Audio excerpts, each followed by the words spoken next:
মানে যোৱা মই শুনামতে যোৱা 4-5 দিনমান হ'ল আমাৰ গাঁৱত আমাৰ ৱাৰ্ড মেম্বাৰৰ সদস্য আলিটেঙনি জামুগুৰি গাঁও পঞ্চায়তৰ 7 নম্বৰ ৱাৰ্ডৰ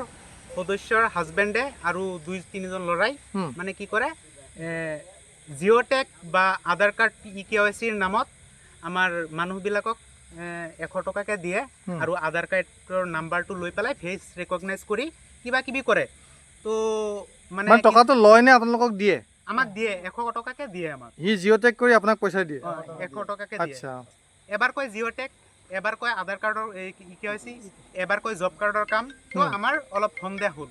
সন্দেহ হোৱাৰ পিছত আমি কেইজনমান বহি পেলাই মানে অলপ ভাবিছোঁ পিছত প্ৰেচিডেণ্টক কল কৰিছোঁ গাঁও পঞ্চায়তৰ প্ৰেচিডেণ্টটো কৈছে নাই আমাৰতো গাঁও পঞ্চায়তত এনেকুৱা একো কাম চলি থকা নাই এতিয়া তো আজি ৰাতি কি হ'ল আমি দেখা পাইছোঁ যে এই ৱাৰ্ড মেম্বাৰৰ হাজবেণ্ড আৰু এই ল'ৰাটো ৰাতি 9টালৈকে এইবিলাক কাম কৰি আছে মানুহক 100 টকাকৈ দি আছে আধাৰ কাৰ্ড নাম্বাৰ লৈ আছে তো আমি ফটককৈ আটক কৰিলোঁ সিহঁতক আটক কৰি পেলাই আমাৰ বটদ্ৰৱা পুলিচ থানাত কল কৰিলোঁ আপোনালোকৰ কি সন্দেহ হয় এতিয়া সন্দেহ হয় যে ইহঁতে চাইবাৰ কৰি আছে ন সকলোৰে সন্দেহ চাইবাৰ কৰি আছে ইজন ল'ৰা ক'ৰ সেইজন ল'ৰা এবাৰ কয় নবগুৰি এবাৰ কয় ৰূপহী আৰু এটা এবাৰ কয় তাৰাবাৰী কয় আচ্ছা এতিয়া আপোনালোকে কি বিচাৰে এতিয়া আমি বিচাৰোঁ ন্যায়